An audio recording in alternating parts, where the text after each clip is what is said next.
Estudo sobre o Evangelho de Lucas, parte 139, dia 20 de dezembro de 2023.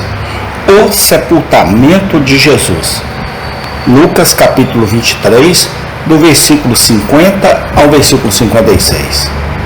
E eis que um homem, por nome José, senador, homem de bem justo, que não tinha consentido no conselho e nos atos dos outros de Arimateia, cidade dos judeus, e que também esperava o reino de Deus.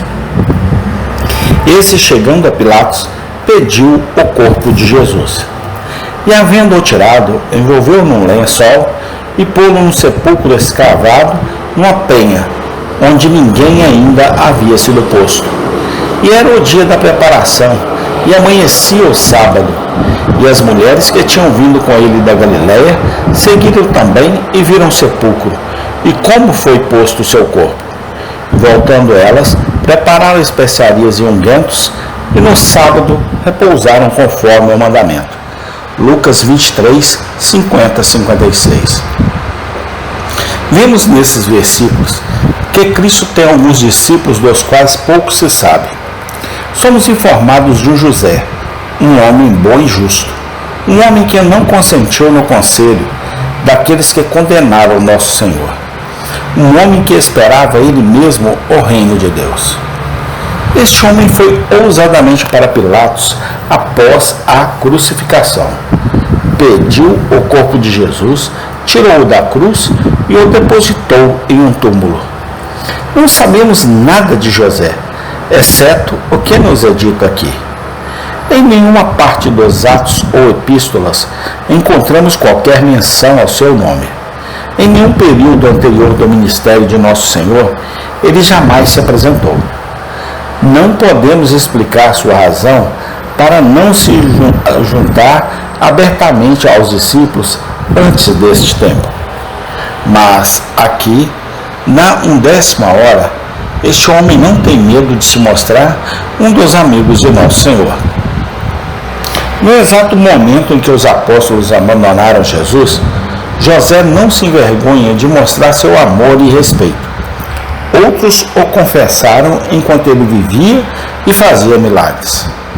Estava reservado para José confessá-lo quando ele estivesse morto.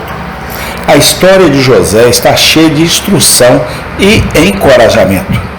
Mostra-nos que Cristo tem amigos dos quais a igreja pouco ou nada conhece. Amigos desconhecidos que, em verdadeiro amor e afeição, são inigualáveis. Mostra-nos, sobretudo, que os acontecimentos podem trazer graça em lugares onde atualmente não a esperamos, e que a causa de Cristo pode provar um dia ter muitos apoiadores, de cuja existência não estamos cientes no momento. Estes são aqueles a quem Davi chama de ocultos, e Salomão compara a um lírio entre os espinhos. Salmo 83:3, Cânticos 2:2. Aprendamos com o caso de José de Arimateia a ser caridosos e esperançosos em nosso julgamento. Nem tudo é estéril neste mundo, quando nossos olhos talvez não vejam nada. Pode haver algumas faíscas de luz latentes, quando tudo parece escuro. Pequenas plantas de vida espirituais podem existir em algumas congregações remotas que o próprio Pai plantou. Grãos da verdadeira fé podem estar escondidos em alguma paróquia negligenciada que foi colocada lá por Deus. Havia 7.000 adoradores em Israel, dos quais Elias nada sabia. O dia do julgamento apresentará homens e mulheres que pareciam os últimos, e os colocará entre os primeiros. 1 Reis 19:18. Vemos em segundo lugar, a partir desses versículos, a realidade da morte de Cristo. Esse é um fato que está fora de discussão pelas circunstâncias relacionadas ao seu sepultamento. Aqueles que tiraram seu corpo da cruz e o envolveram em linho não poderiam ter sido enganados. Seus próprios sentidos devem ser testemunhas do fato de que aqueles que eles manipulavam era um cadáver. Suas próprias mãos e olhos devem ter dito a eles que aqueles que eles colocaram no sepulcro de José não estava vivo, mas morto. A importância do fato diante de nós é muito maior do que supõe um leitor descuidado. Se Cristo realmente não morresse, haveria um fim de todo o conforto do Evangelho. Nada menos que sua morte poderia ter pago a dívida do pecado do homem para com Deus. Sua encarnação e sermões e parábolas e milagres e obediência sem pecado à lei de nada teriam servido se ele não tivesse morrido. A pena ameaçada ao primeiro Adão foi a condenação eterna no inferno. Se o segundo Adão não tivesse realmente morrido em nosso lugar, bem como nos ensinado a verdade, a penalidade original teria continuado com força total contra Adão e toda a sua posteridade. Era o sangue vital de Cristo que deveria salvar nossas almas.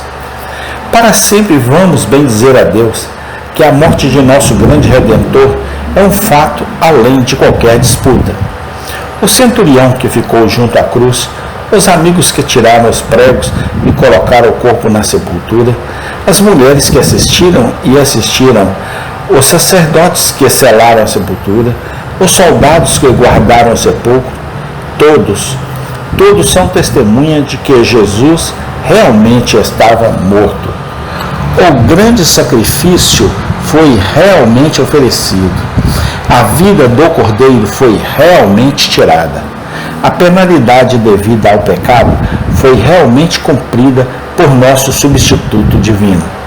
Os pecadores que creem em Jesus podem não esperar e não ter medo. Em si mesmos, eles são culpados. Mas Cristo morreu pelos ímpios e sua dívida está agora totalmente paga. Amém. Tem continuação.